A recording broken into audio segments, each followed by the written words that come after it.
ഈ ബംഗ്ലാദേശ് ആകെ വഴിമുട്ടി നിൽക്കുകയാണ്.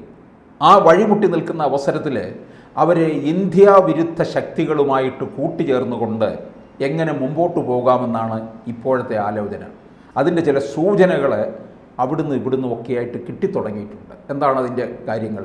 അതെ, അങ്ങ് പറഞ്ഞത് വളരെ ശരിയാണ്. ഈ അമേരിക്കൻ വ്യവസായിയും ഡീപ് സ്റ്റേറ്റിൻ്റെ ഭാഗമായി പ്രവർത്തിക്കുന്ന ജോർജ് സോറോസ്, അദ്ദേഹത്തിൻ്റെ മകൻ അലക്സ് സോറോസ്, ഈ അലക്സ് സോറോസ് നേരിട്ട് ധാക്കയിലെത്തി മുഹമ്മദ് യൂനസിന് സഹായ വാഗ്ദാനം, ധനസഹായം ഉൾപ്പെടെയുള്ളവ വാഗ്ദാനം ചെയ്തിരിക്കുകയാണ്. അവരുടെ ലക്ഷ്യം ഇന്ത്യ വിരുദ്ധതയാണ്. ഇന്ത്യ വിരുദ്ധത പ്രചരിപ്പിക്കാനും ഇന്ത്യക്കെതിരെ യുദ്ധം ചെയ്യാനും ബംഗ്ലാദേശിനെ പ്രാപ്തമാക്കുന്ന ഒരു നടപടിയിലേക്കാണ് അവർ പോയിരിക്കുന്നത്. അവരുടെ ഒരു സംഘടനയുണ്ട്, ഓപ്പൺ സൊസൈറ്റി ഫൗണ്ടേഷൻ. അതിൻ്റെ ചെയർമാൻ കൂടിയാണ് ഈ അലക്സ് സോറോസ് എന്ന് നമുക്കറിയാം. അദ്ദേഹമാണ് അവിടെ നേരിട്ടെത്തി, സൊറോസിൻ്റെ മകനാണ്, നേരിട്ടെത്തി മുഹമ്മദ് യൂനസിന് സഹായം വാഗ്ദാനം ചെയ്തത്, മുഹമ്മദ് യൂനസിനെ അഭിനന്ദിച്ചു തുടങ്ങിയ നിരവധി കാര്യങ്ങളുണ്ട്. നമുക്കതിലേക്ക് വരാം. എന്തായാലും ഇന്ത്യ വളരെ ജാഗ്രതയോടെയാണ് ഈ വിഷയത്തെ കാണുന്നത്. ഈ ഇദ്ദേഹത്തിൻ്റെ വരവിനെയും ബംഗ്ലാദേശിൽ വന്ന് ഈ മുഹമ്മദ് യൂനസിനെ കണ്ടതും ചർച്ച നടത്തിയതുമായ കാര്യങ്ങളെ നയതന്ത്ര തലത്തിൽ തന്നെ ഇന്ത്യ വളരെ ജാഗ്രതയോടെ നിരീക്ഷിച്ചു വരികയാണ്. ഒപ്പം തന്നെ അമേരിക്കയും. കാരണം ട്രംപ് വന്ന ഉടൻ തന്നെ നമ്മുടെ വിദേശകാര്യമന്ത്രി ജയശങ്കർ സാർ, അദ്ദേഹം അമേരിക്കയിൽ ട്രംപിൻ്റെ സ്ഥാനാരോഹണത്തിൽ പങ്കെടുത്തിരുന്നു. അങ്ങനെ പങ്കെടുത്ത ഉടൻ തന്നെ അദ്ദേഹം ട്രംപുമായിട്ട്, ആ ചടങ്ങ് കഴിഞ്ഞ ഉടൻ തന്നെ ട്രംപുമായിട്ടൊരു ചർച്ചയ്ക്ക് സമയം കണ്ടെത്തി. ആ ചർച്ച കഴിഞ്ഞ ഉടനെ ട്രംപ് ആദ്യം ചെയ്തത് ഈ ബംഗ്ലാദേശിനുള്ള ധനസഹായം, ബൈഡൻ സർക്കാർ തുടർന്ന് നൽകി വന്നിരുന്ന സഹായം, ആ സഹായധനം നിർത്തലാക്കുകയാണ് ചെയ്തത്. അത് നമ്മുടെ ജയശങ്കറിൻ്റെ, നമ്മുടെ നയതന്ത്രത്തിൻ്റെ വിജയമായിട്ടാണ് ലോകം അതിനെ വിലയിരുത്തിയത്. എന്തായാലും അമേരിക്ക ആ സഹായം നിർത്തലാക്കിയതോടുകൂടി, അമേരിക്കൻ സർക്കാർ നേരിട്ടിടപെട്ട ആ സഹായം നിർത്തലാക്കിയതോടുകൂടി ബംഗ്ലാദേശ് വലിയ അരക്ഷിതാവസ്ഥയിലേക്ക് പോയി. വളരെ ഭയന്നു അവർ. ആ സമയത്താണ് അവർക്ക് സഹായവുമായിട്ട് സ്ഥിരമായി നിരന്തരം ഇന്ത്യ വിരുദ്ധ നിലപാട് സ്വീകരിക്കുന്ന, ഇന്ത്യയിലെ സർക്കാരുകളെ അട്ടിമറിക്കാൻ ശ്രമിക്കുന്ന, ലോകത്ത് പല സർക്കാരുകളെ, യൂറോപ്പിലടക്കം പല സർക്കാരുകളെയും അട്ടിമറിച്ച ജോർജ് സോറോസും അദ്ദേഹത്തിൻ്റെ മകനും രംഗത്ത് വന്നിരിക്കുന്നത്. ഈ ഓപ്പൺ സൊസൈറ്റി ഫൗണ്ടേഷൻ വഴി ഇവർക്ക് ധനസഹായം എത്തിക്കാം. ഇദ്ദേഹം ഒരു ശതകോടീശ്വരനാണ്, നമുക്കറിയാം. ധനസഹായം ബംഗ്ലാദേശിന് എത്തിക്കാം എന്നാണ് സോറോസ് വാഗ്ദാനം ചെയ്തിരിക്കുന്നത്. ഇവർ കഴിഞ്ഞ ബുധനാഴ്ചയാണ് ധാക്കയിൽ വെച്ച് കണ്ടത്. പക്ഷേ ഇതിനെക്കുറിച്ച് വാർത്തകൾ പുറത്തു വന്നെങ്കിലും വാർത്താ ഏജൻസികളൊന്നും ഇതിൽ സ്ഥിരീകരണം നൽകിയിരുന്നില്ല. ഇപ്പോഴിതാ ബംഗ്ലാദേശ് സർക്കാർ തന്നെ ഔദ്യോഗികമായിട്ട് ഇതിൻ്റെ വിശദാംശങ്ങൾ പുറത്തുവിട്ടിരിക്കുകയാണ്. ചിത്രങ്ങൾ സഹിതം മുഹമ്മദ് യൂനസും ഈ അലക്സ് സോറോസും കൂടെ ഒരുമിച്ച് നിൽക്കുന്നതിൻ്റെ ചിത്രങ്ങൾ സഹിതം വാർത്ത പുറത്തുവിട്ടിരിക്കുകയാണ്. എന്ന് മാത്രമല്ല, OSF, ഈ ഓപ്പൺ സൊസൈറ്റി ഫൗണ്ടേഷൻ്റെ അജണ്ടകൾക്കനുസരിച്ച് കാര്യങ്ങൾ മുന്നോട്ട് പോകണം എന്നാണ് അലക്സ് സോറോസ് ആവശ്യപ്പെട്ടിരിക്കുന്നത്. അതിൻ്റെ മറ്റ് വിശദാംശങ്ങൾ ഞാൻ പറയാം. ഈ ഫൗണ്ടേഷൻ്റെ പ്രസിഡൻ്റുണ്ട്, ബിനൈഫർ നവറോജി എന്നാണ് അദ്ദേഹത്തിൻ്റെ പേര്. അദ്ദേഹം ഈ അലക്സിനൊപ്പം ഉണ്ടായിരുന്നു. സൈബർ സെക്യൂരിറ്റി, റോഹിംഗ്യൻ പ്രതിസന്ധി, അതുപോലെ മാധ്യമ സ്വാതന്ത്ര്യം, ഈ വിഷയങ്ങൾ അവിടെ ചർച്ച ചെയ്തു ഇവർ മുഹമ്മദ് യൂനസുമായിട്ട്.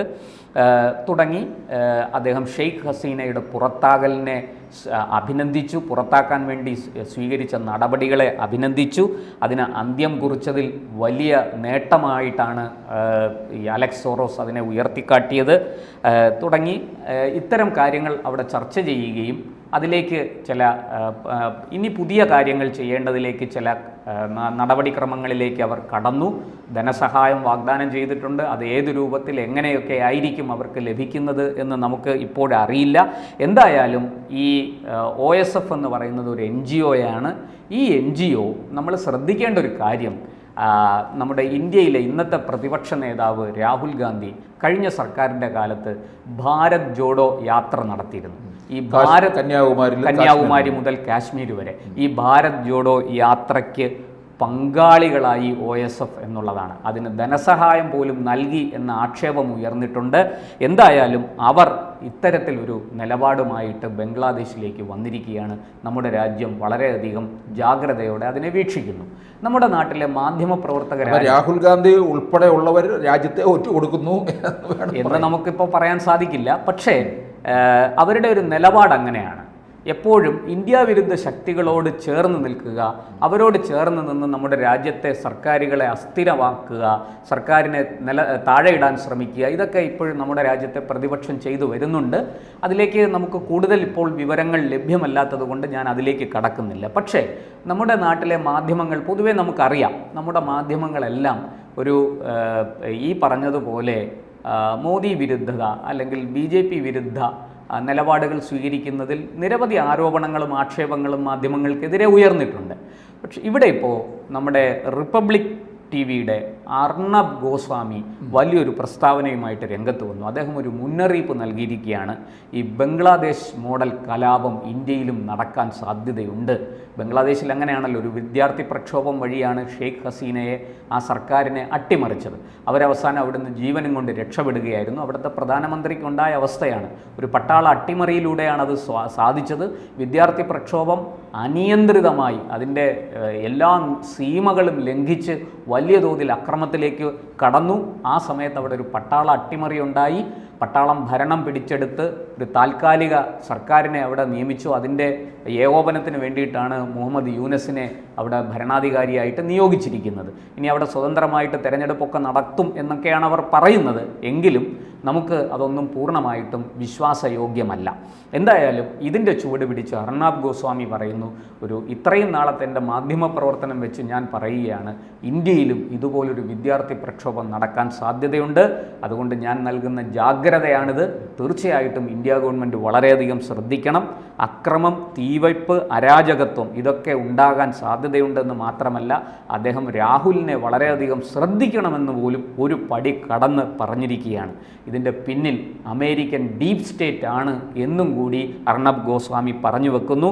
ഈ ഓപ്പൺ സൊസൈറ്റി ഫൗണ്ടേഷൻ്റെ ഇന്ത്യ ഹെഡും അതിൻ്റെ ഗ്ലോബൽ വൈസ് പ്രസിഡൻറ്റുമായ സലിൽ ഷെട്ടിയെയും വളരെയധികം സൂക്ഷിക്കണം എന്നാണ് അർണബ് ഗോസ്വാമി പറഞ്ഞിരിക്കുന്നത്. ഈ സലിൽ ഷെട്ടി മുമ്പ് ഭാരത് ജോഡോ യാത്രയിൽ രാഹുലിനെ അനുഗമിച്ചിരുന്നു എന്നുള്ളതും നമ്മൾ മറക്കാൻ പാടില്ല. ഈ അവസരത്തിൽ അർണാബിൻ്റെ വാക്കുകൾക്ക് വലിയ പ്രാധാന്യം കൊടുക്കേണ്ടതുണ്ട്. ഇന്ത്യ സർക്കാർ എന്ത് ചെയ്യും, കേന്ദ്ര സർക്കാർ എന്ത് ചെയ്യുമെന്ന് നമുക്കറിയില്ല. പക്ഷേ ഈ പറഞ്ഞതുപോലെ ഓപ്പൺ സൊസൈറ്റി ഫൗണ്ടേഷനും അതിൻ്റെ നായകനായ ജോർജ് സോറോസും അദ്ദേഹത്തിൻ്റെ മകൻ അലക്സ് സോറോസും ബംഗ്ലാദേശിൽ വന്നിരിക്കുന്നത് വെറുതെയല്ല. അവർ വലിയ ലക്ഷ്യത്തോടു കൂടിയാണ് വന്നിരിക്കുന്നത്. ഏഷ്യയിലെ വൻ ശക്തിയാണ് ഇന്ത്യ. അപ്പോൾ ആ ഇന്ത്യ ഭരിക്കേണ്ടത് ആര്, ഇന്ത്യൻ വിപണിയെ നിയന്ത്രിക്കേണ്ടത് ആര് എന്നൊരു ചോദ്യം ലോകത്ത് ഉയർന്നിട്ടുണ്ട്.